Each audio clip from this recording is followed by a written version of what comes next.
Bom, então, retomando, né, o nosso estudo do livro 50 anos depois, na semana passada nós começamos o segundo capítulo que tem o título Um anjo e um filósofo.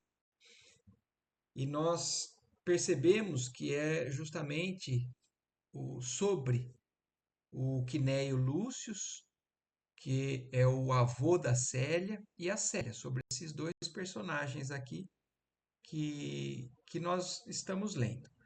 O Quinéio Lúcio, sendo vô da Célia e preocupado porque o filho dele, o Elvídio Lúcio, pediu auxílio, porque ele tem um pouco de receio com relação a algumas ideias que a Célia estava adquirindo, né, se envolvendo, que tem relação com o cristianismo.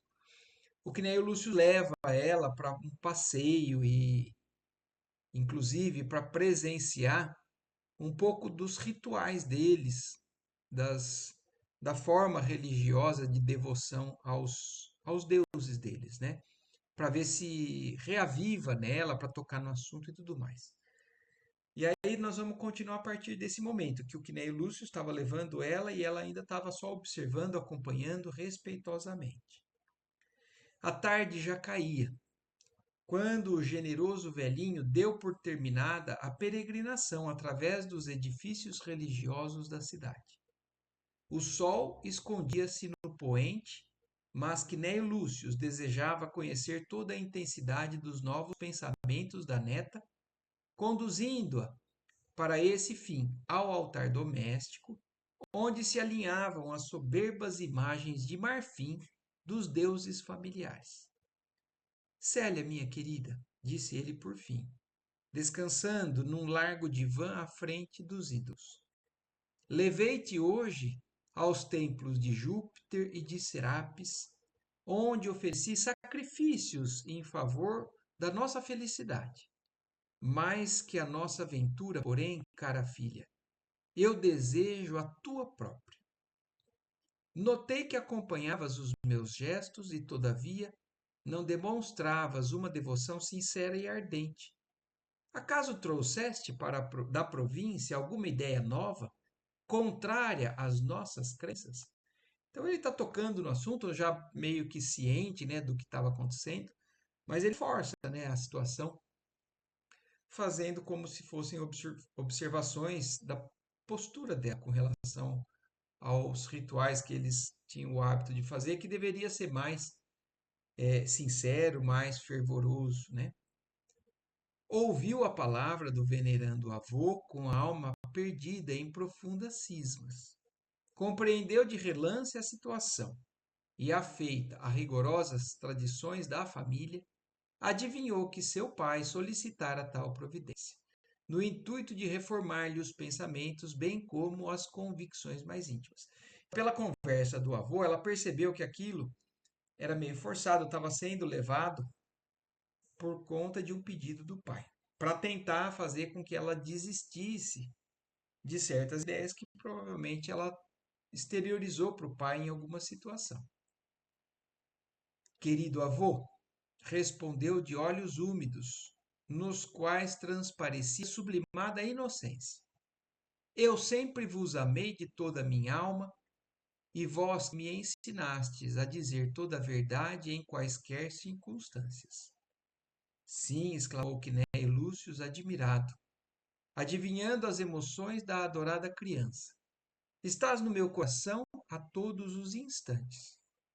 Fala, filhinha, com a maior franqueza. Eu não aprendi outro caminho que o da verdade, junto às nossas tradições e aos nossos deuses. De antemão devo esclarecer-vos que foi certamente meu pai que vos solicitou a reforma de meus atuais sentimentos religiosos. Então é isso, pedindo para o avô, né, se ela poderia ser sincera, já logo de cara deixa bem explícito para ele. Eu sei que foi meu pai que te pediu para estar falando sobre esse assunto comigo. O venerável ancião fez um gesto de espanto em face daquela observação inesperada. Sim, continuou a jovem. Talvez meu pai não me pudesse compreender inteiramente. Ele jamais poderia ouvir-me satisfatoriamente sem um protesto enérgico de sua alma. Entretanto, eu continuaria a amá-lo sempre, ainda que o seu coração não me entendesse.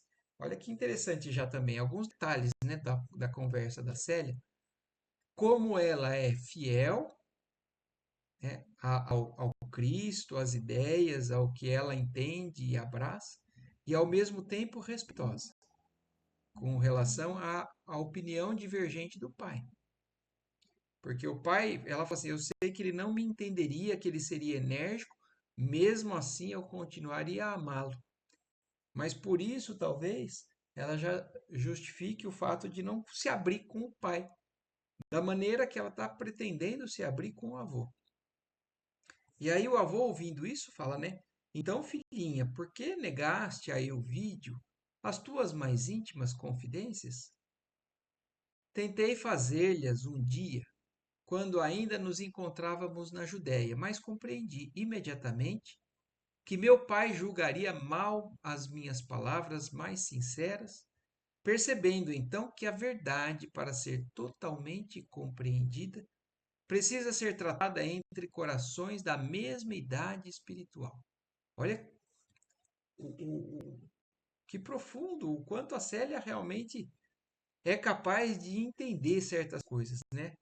Olha isso, eu tentei falar com meu pai, mas eu compreendi imediatamente, pela maneira dele julgar, que somente pessoas da mesma idade espiritual podem se compreender ou podem compartilhar da verdade integralmente uma para com a outra, porque senão dá conflito. Olha assim, percebendo então que a verdade, para ser totalmente compreendida, precisa ser tratada entre corações da mesma idade espiritual. Então ela percebe que ela e o pai estão em tempos diferentes, né, de avanço, de conhecimento, e por respeito a isso, ela não afronta, não expõe toda a verdade, porque não seria produtivo, não seria útil. Mas, filha, onde colocas agora os laços sagrados da família?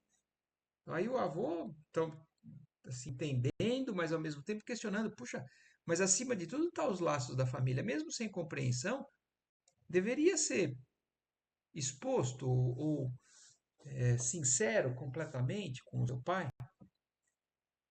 E ela responde, né, no amor e no respeito com que sempre o cultivei. Entretanto, avôzinho, no campo das ideias, os elos do sangue nem sempre significam harmonia de opinião entre aqueles que o céu uniu no instituto familiar. Olha que interessante isso, porque é uma grande verdade, né? E isso não deveria ser motivo de divergências a ponto de brigas ou de atitudes que afastem ou que desrespeitem. Mas ela fala: os laços sagrados da família estão presentes no amor e no respeito que eu sempre cultivei por ele. Mas no que tange a questão das ideias, não é porque é da mesma família que quer dizer que essas pessoas estejam compatíveis para trocar essas ideias. Então, isso que a Célia está falando, ele na verdade é um grande ensinamento até para com todos nós, né? Com relação a nossos familiares, aos nossos pais, ou nossos irmãos, ou nossos filhos, dependendo de como tem que ser dosada, né, a informação para não gerar conflito, para não é, entrar numa área já da falta de respeito com relação ao entendimento ou à percepção de cada um, né? Venerando e estimando a meu pai, no meu afeto filial e no respeito às tradições do seu nome, exposei ideias que ao seu espírito não é possível aderir por enquanto. Mas que queres traduzir por idade espiritual? Olha aí o Quinéio Lúcio indo um pouco além, questionando até alguns termos que ela está falando, né? O que você está querendo dizer com idade espiritual? E ela responde que a mocidade e a velhice, quais as vemos no mundo, não podem significar senão expressões de uma vida física que finda com a morte. Não há moços nem velhos, e sim almas jovens no raciocínio, ou profundamente enriquecidas no campo das experiências humanas. Que queres dizer com isso? Perguntou o ancião, altamente admirado. Tens tão vasta leitura dos autores gregos? Isto é de estranhar, porque teu pai só há pouco obteve um escravo culto, especialmente destinado a enriquecer a tua e a educação de tua irmã. Então ele está começando a entender que isso vem de uma cultura, de uma origem de ideias que talvez venha da cultura grega, né? A questão de que existem outras encarnações, de que o espírito ele pode ter uma idade diferente daquela que é a idade daquela existência. E o vô, por ser um filósofo, como diz, né? A conversa, o título do capítulo é Um Anjo e um Filósofo. O avô, então, está encantado ou admirado com a profundidade da conversa com a neta. Vovô bem sabe da ânsia de aprender que sempre me impeliu desde pequenina. Embora jovem, sinto em meu espírito o peso de uma idade milenária. Olha o que ela está falando. Confirmando, é uma sensação dela, mas ela, em raciocínio, em né, uma certa segurança de ideias morais, ela sente que ela tem, apesar de ser jovem, o peso de uma idade milenária.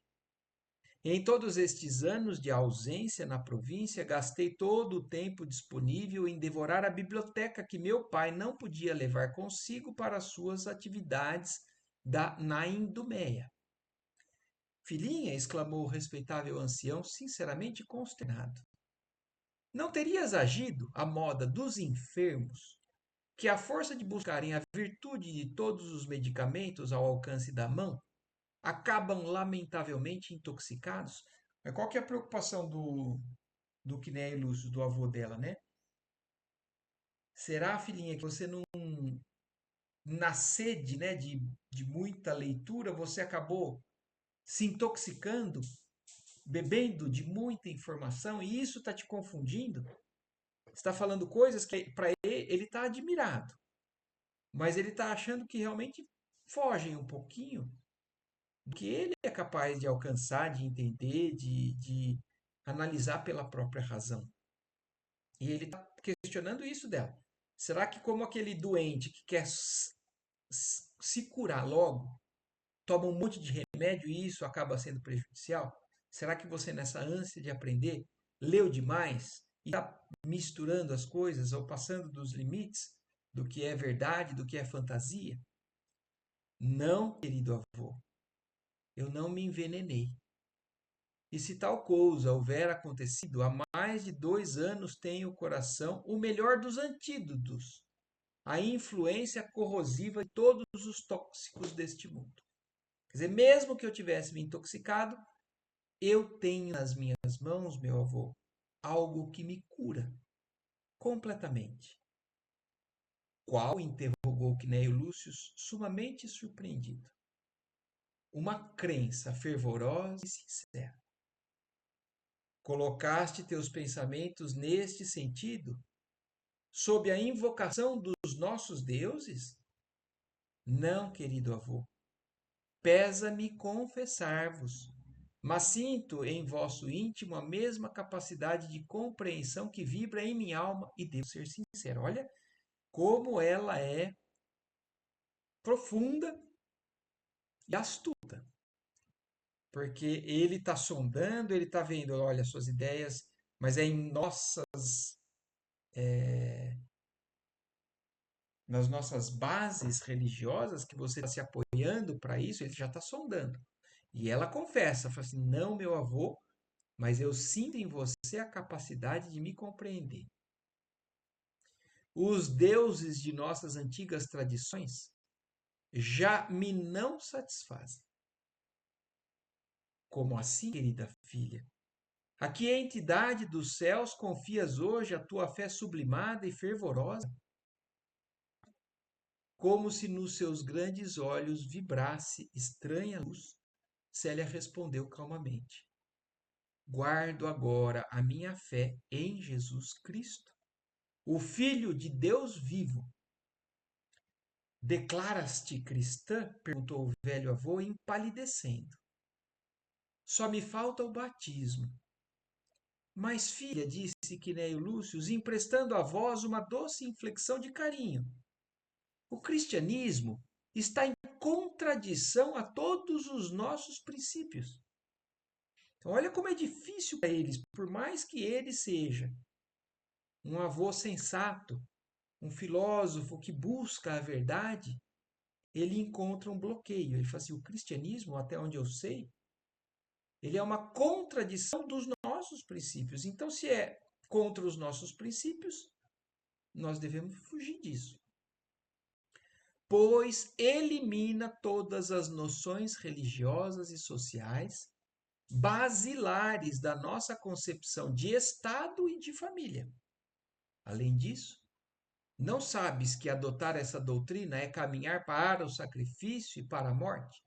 Então, olha isso, além de entender o cristianismo como contra o que é base para a cultura deles, assim, aderir a isso é caminhar para um sofrimento, para um sacrifício, porque é o que esse Messias ali exemplificou, que você deve morrer sem lutar contra, né? Sem deixar com que o orgulho fale mais alto, porque para eles o orgulho era algo benéfico, positivo. Então ele está mostrando para você não está vendo que o caminho destoa das nossas crenças, vovô. Apesar dos vossos estudos longos e criteriosos, acredito que não chegaste a conhecer as tradições de Jesus e a claridade suave dos seus ensinamentos. Se tivesseis o conhecimento integral da sua doutrina, se ouvisseis diretamente aqueles que se saturaram da sua fé, teríeis enriquecido ainda mais o tesouro de bondade e compreensão do vosso espírito. Olha como ela mostra respeito ao que o vô tem de qualidade e de aquisição moral, e ao mesmo tempo fala: não é por você estar errado, é porque te falta a compreensão integral do que seja o cristianismo. Então, ela está querendo dizer, meu avô, não julgue por conhecer só superficialmente. Conheça a fundo, porque isso vai aumentar ainda mais as suas qualidades. Mas não se compreende uma ideia tão pura a encaminhar seus adeptos para a condenação e para o martírio há quase um século. Então ele está questionando, fala, puxa, mas há quase um século já, as consequências são, porque imaginem, nós estamos no ano 130. Então o Cristo morreu no ano 33, há 100 anos atrás. E o que eles estão, o avô está observando? Algo que é bom não poderia resultar em todos os que vão para esse lado há 100 anos estão indo condenados para o martírio, e isso se segue assim, dessa maneira. E olha, a Célia segue explicando pacientemente, com amor, né? Com o desejo de fazer o avô compreender de verdade. Entretanto, avôzinho, ainda não atentastes, talvez, para a circunstância de partir do mundo essa condenação. Ao passo que Jesus prometeu as alegrias do seu reino a todos os que sofressem na terra por amor ao seu nome. Eu vou fazer mais uma observação aqui do que eu falei na semana passada. Olha, o avô dela, o Quinéio Lúcio, é alguém já mais avançado na questão das aquisições morais. Ainda não compreende o Cristo, não conseguiu, né, por conta própria, chegar tão fundo quanto ela chegou. Mas esse é o primeiro contato que ele está tendo, e a partir desse espírito, né, da neta, da Célia, é que o espírito, né, que por muitas vezes nos deixou mensagens através do Chico, o Ney e o Lúcio, através desse contato é que ele começa, então, a entender, a compreender o cristianismo. E depois nos traz tantas e tantas mensagens lindas, né? O livro Alvorada Cristã, o livro Jesus no Lar e outros. Então, voltando para a história, ele ainda não entendendo, ela falando com educação e com uma certa lucidez, e ele fala: Desvairas, minha querida, não pode haver divindade maior que nosso Júpiter, nem pode existir outro reino que ultrapasse o nosso império. Além disso, o profeta Nazareno, ao que sou informado, pregou uma fraternidade impossível e uma humildade que nós outros não poderemos compreender. Olha como é difícil. Ele conhece, né, alguns preceitos, mas essa fraternidade que ele ouviu falar, para ele, dentro da cultura dele, de onde ele cresceu, é impossível aquilo concatenar com as ideias do Império Romano, da cultura do Império Romano. E uma humildade que nós outros não poderemos compreender. Porque é como nós já vimos, né? Faz parte do, de uma das maiores aquisições deles, moralmente, o orgulho e não a humildade. Então, perdoar está fora de cogitação. É o ser impositivo, é o dominador, é o poder. Então, a humildade é difícil de se compreender e isso está enraizado até em nós. Está enraizado nos nossos espíritos, porque nós também fazemos parte dessa cultura que nós estamos tentando milenarmente vencer. Pousou sobre a neta os olhos plácidos, cheios de uma claridade misteriosa, sentindo, porém, uma comoção mais intensa ao encontrar os dela serenos, piedosos, transparentes, de candura indefinível. Então, olha, até os detalhes onde Emmanuel nos descreve, que faz com que a gente entenda como um espírito convicto, né, das verdades, ele converte, ele, né, convence, porque eles estão primeiro numa conversa, numa discussão entre argumentos. Mas apesar dele achar que ele está sendo muito enfático nos argumentos dele, ele percebe que ela se mantém impassível ali, serena, piedosa, né, com uma candura indefinível, e aquilo desperta uma certa comoção no avô. Avôzinho continuou a dizer com um olhar abstrato, como se o espírito voejasse em recordações queridas e longínquas. Jesus Cristo é o Cordeiro de Deus que veio arrancar o mundo do erro e do pecado. Por que não lhe compreendermos os divinos ensinamentos se temos fome de amor em nossa alma? Aparentemente sou uma jovem e vós um homem velho para o mundo. No entanto, sinto que os nossos pensamentos são gêmeos na sede de conhecimento espiritual. Da terra inteira nos chegam clamores de revolta e gritos de batalha. Misturam-se o fel dos oprimidos e as lágrimas de todos os que padecem na humilhação e no cativeiro. Tendes conhecimento de todos esses tormentos insondáveis que campeiam em todo o mundo. Vossos livros falam das angústias indefiníveis do vosso espírito sensível e carinhoso. Esses brados de sofrimento chegam até aos vossos ouvidos a todos os momentos. Então, ela chamando a sensibilidade do avô, com relação à realidade do que acontece no mundo e mostrando, você percebe, você sente isso, essa necessidade, essa injustiça que acontece. Onde estão os nossos deuses de marfim que não nos salvam da decadência e da ruína? Onde Júpiter, que não vem ao cenário do mundo para restabelecer o equilíbrio da maravilhosa balança da justiça divina?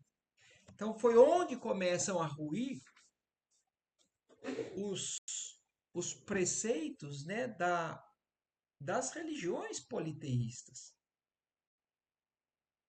Em contraponto com o fato de que Jesus, que seria uma outra possível divindade, mas como ela está falando, é a primeira divindade que chega até nós, que nos mostra a sua cara, que nos exemplifica. A gente reza por Júpiter, por Serapis, por outros, todos estes, e eles nunca fizeram nada, nunca apareceram, nunca mostraram nada para a gente. Poderemos aceitar um Deus frio, impassível, que se compraz em endossar todas as torpezas dos poderosos contra os mais pobres e os mais desgraçados? Será a providência do céu igual à de César, para cujo poder o mais dileto é aquele que lhe traz os sinais, que lhe traz as mais ricas oferendas? Olha isso, mostrando para o avô, apesar do avô admirar e apoiar, né, a sua convicção na soberania, no poder do império, ela está mostrando os pontos frágeis do império, os pontos incoerentes do império. É um império que não zela por todos, que prefere os mais poderosos, os mais ricos, aqueles que podem mais. E quem não tem isso? Então não tem direito a nada, está relegado a sofrer. Entretanto, Jesus de Nazaré trouxe ao mundo uma nova esperança. Aos orgulhosos advertiu que todas as vaidades da terra ficam abandonadas no pórtico de sombras do sepulcro. Então, mostrando que tudo isso que para o avô agora é importante, é poder, vai encerrar no dia em que aquele ser morrer, deixar o corpo, né, às portas do sepulcro. Aos poderosos deu as lições de renúncia aos bens transitórios do mundo, ensinando que as mais belas aquisições são as que se constituem das virtudes morais, imperecíveis valores do céu.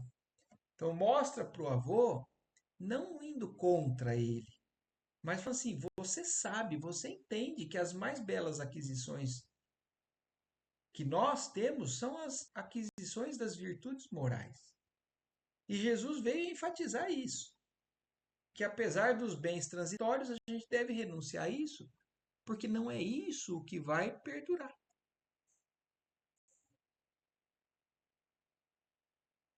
Indispensáveis para imperecíveis valores do céu. Exemplificou em todos os seus atos de luz, indispensáveis à nossa edificação espiritual para Deus Todo-Poderoso, Pai de misericórdia infinita, em nome de quem nos trouxe a sua doutrina de amor com a palavra de vida e redenção.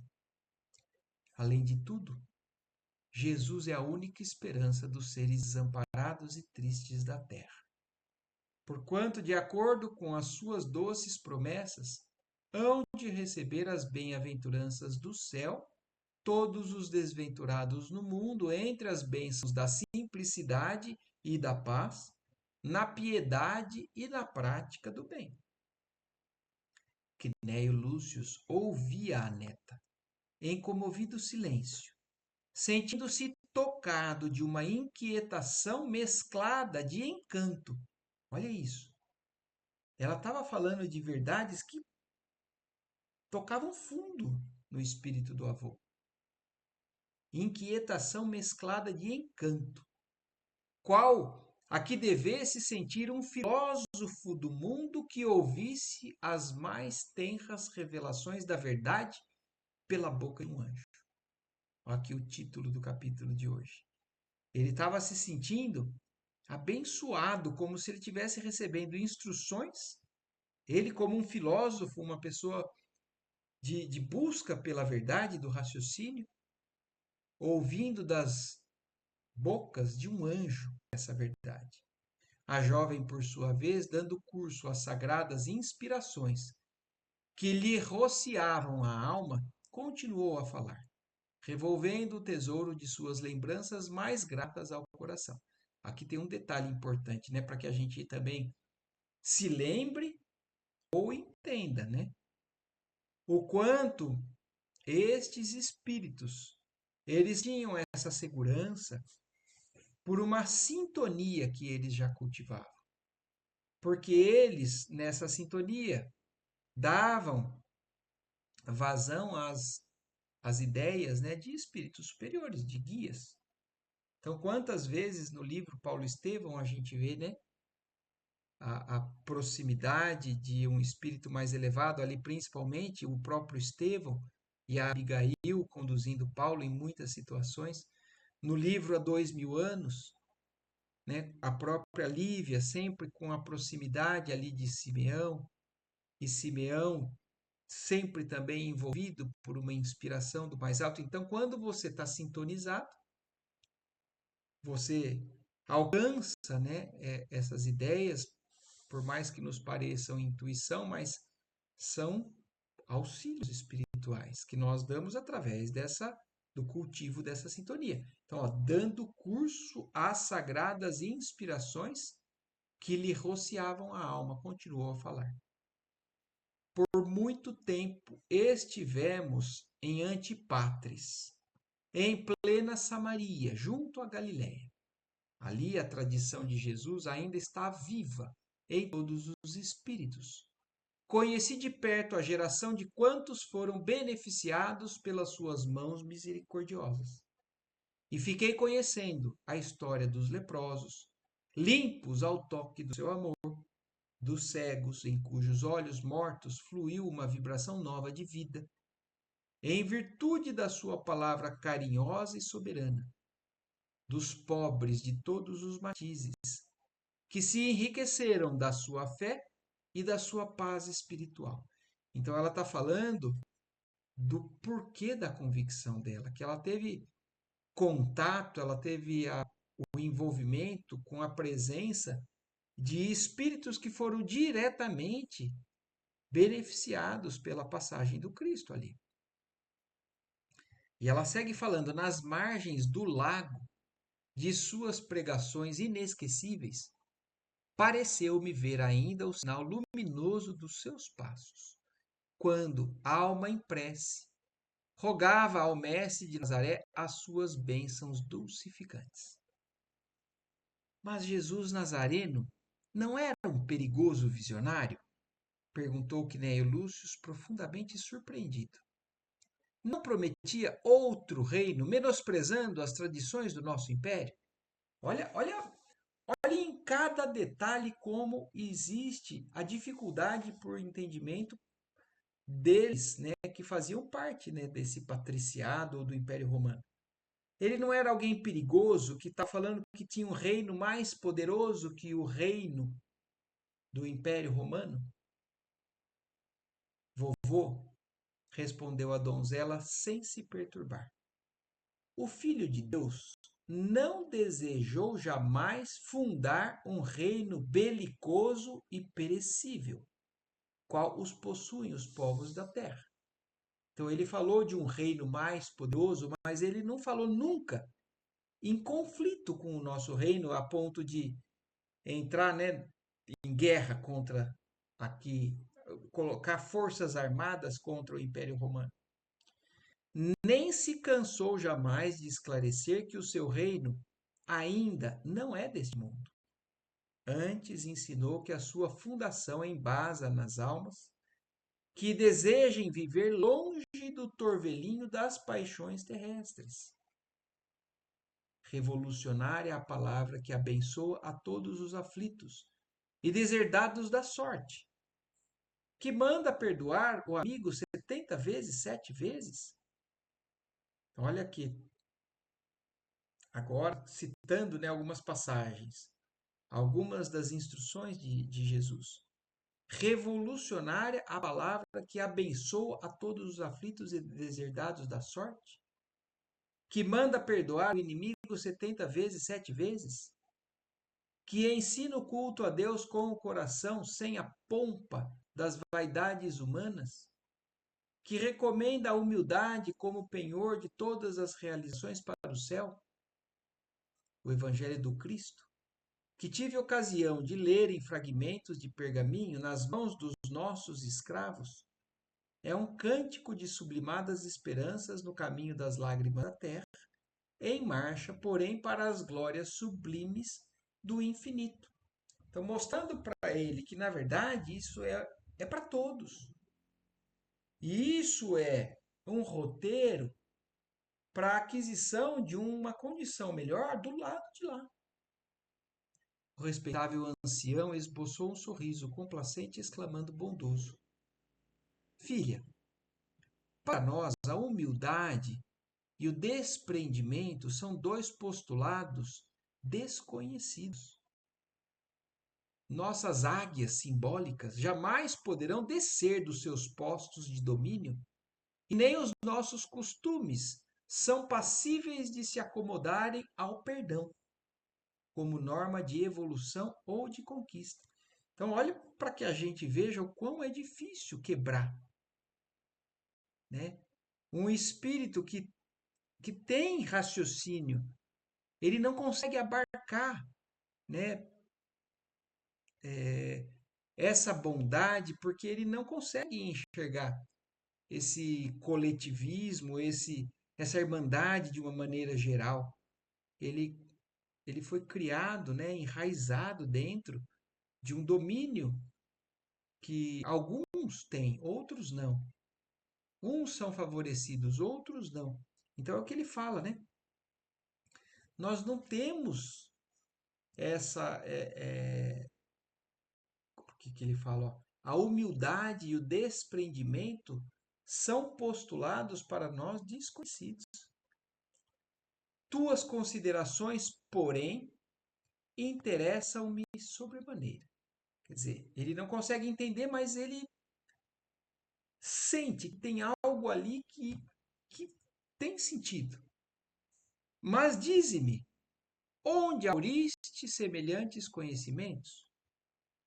Como pudeste banhar o espírito nessa nova fé, a ponto de argumentares fervorosamente em desfavor das nossas tradições mais antigas?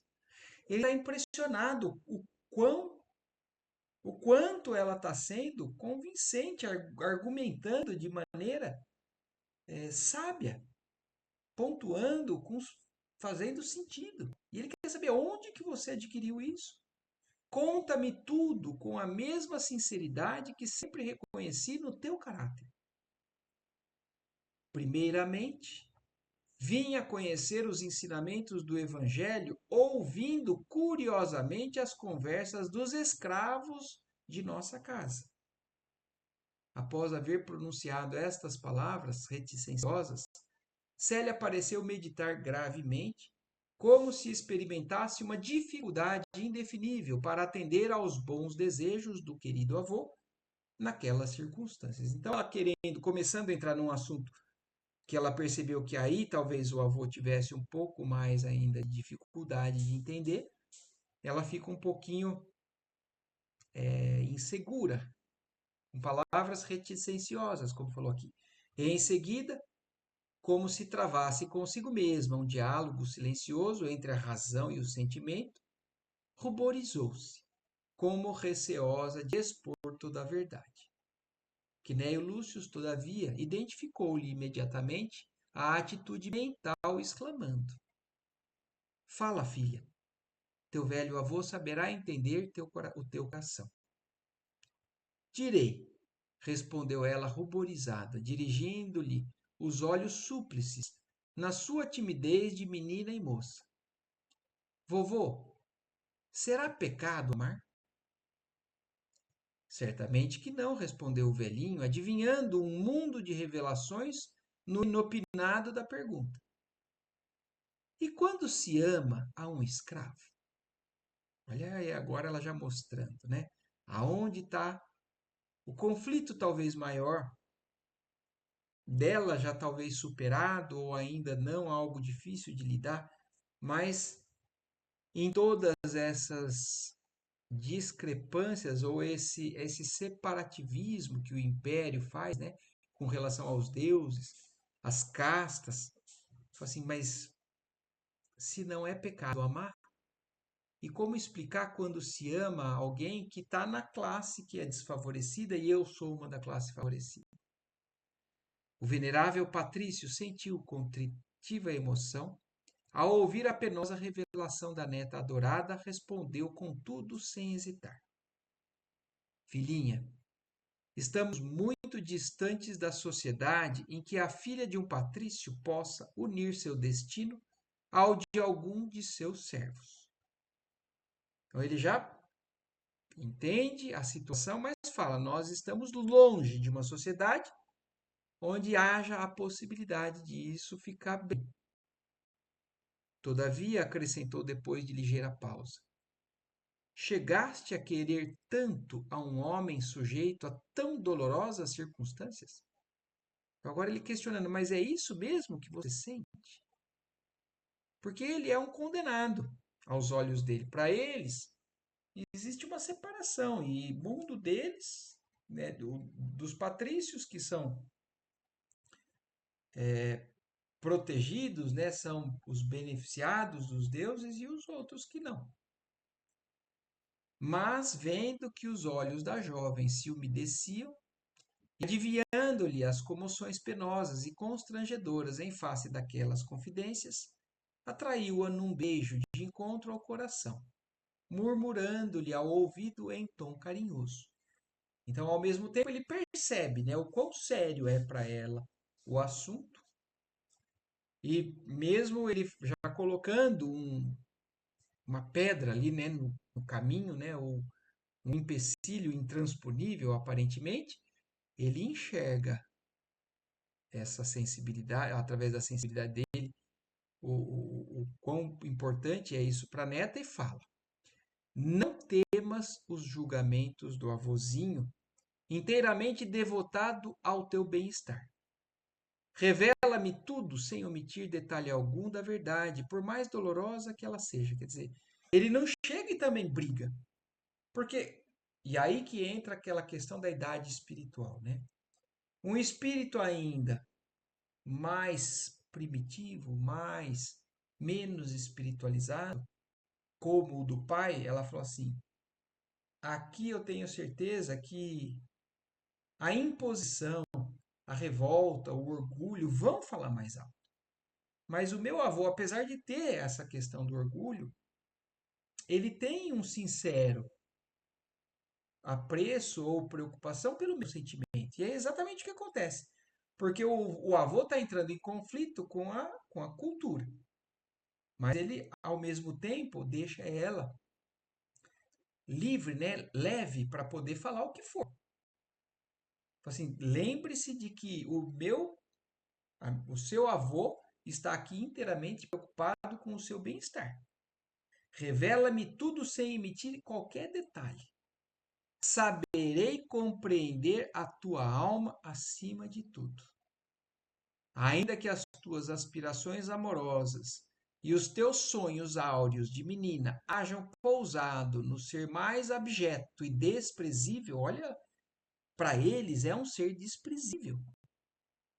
E ele está agora tentando entender e fala assim: ainda que os seus sonhos estejam depositando algo nesse ser desprezível, não te amarei menos por isso. E confiando em ti mesma, saberei respeitar a tua dor e a tua dedicação. Confortada com aquelas palavras, que deixavam transparecer generosidade e sinceridade absolutas, Célia prosseguiu. Faz 2 anos que papai nos levou em uma de suas excursões encantadoras pelo Lago Extenso, na região que possuímos a nossa casa. Além de mim, da mamãe e da Elvídia, ia conosco um jovem escravo adquirido nas vésperas e o qual, em vista da sua perícia nos remos, auxiliava a tarefa de abrir caminho ao longo das águas. Ciro, chama-se esse escravo de 20 anos, que a vontade do céu deliberou fosse parar em nossa casa. Íamos todos alegres, observando a linha do horizonte e o recorte das nuvens no claro espelho das águas marulhantes. De vez em quando, Ciro me dirigia o olhar lúcido e calmo, que me produzia uma emoção cada vez mais intensa e indefinível. Quem poderá explicar esse mistério santo da vida?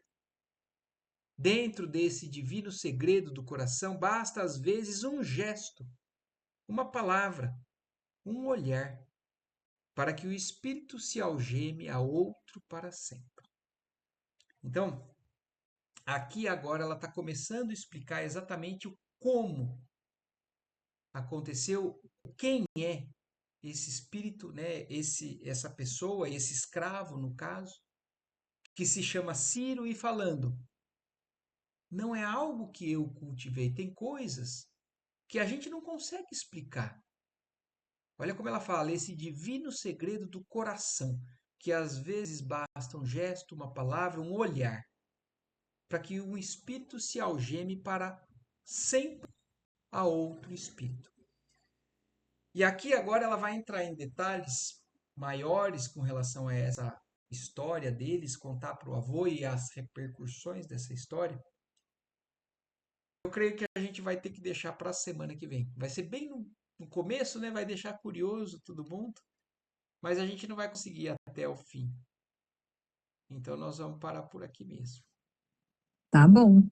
É Certo? bonito, né, essa relação que ela tem com o avô, né? Sim, você viu que respeito, que entendimento que eles têm um para com o outro, né? Nossa, Apesar de, no momento, mostrar agora uma divergência. Mas isso, Adila, eu leio isso e eu falo, nossa, isso daí é uma grande lição. Porque nós muitas vezes temos divergência de opinião com alguém, às vezes até com quem a gente gosta, e nem sempre a gente trata com essa maneira respeitosa, né, as divergências. Então, verdade. é algo que é uma grande lição mesmo para a gente poder, e sendo ela um espírito, como ela mesma falou, né? Ela sente o peso milenar de experiências que ela foi adquirindo. E por isso ela também é o espírito, o personagem principal, a personagem principal dessa história. Porque realmente já é um espírito que tem muito a nos ensinar.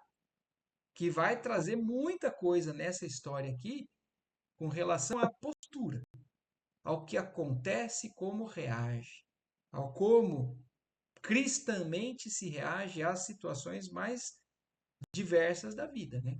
Então ela mostrando já primeiro o respeito ao pai, a diferença de opinião com o pai, e quando ela percebe que não adianta insistir, não conflitando. Com o avô agora ela mostrando, puxa, com ele eu posso avançar. E a hora que ela sente que ela está ofendendo, o próprio avô recua. Ele fala: não, você pode avançar. Eu vou respeitar, eu vou tentar entender. Então, isso realmente é uma grande lição para a gente, né? E, Com certeza. e na semana que vem, então, aí a gente destrincha essa história da Célia com o Ciro, que ela vai contar para o avô dela, para o Quinéilos. Certo? Combinado. Certo, Gandolf? Certo, Marco? Compreendido? Maravilha. Sim, compreendido. Então, uma ótima noite, uma ótima semana para todos. Semana que vem nós continuamos e aí terminamos esse capítulo. Que assim seja. Boa Até noite. mais. Tchau, tchau. Marco.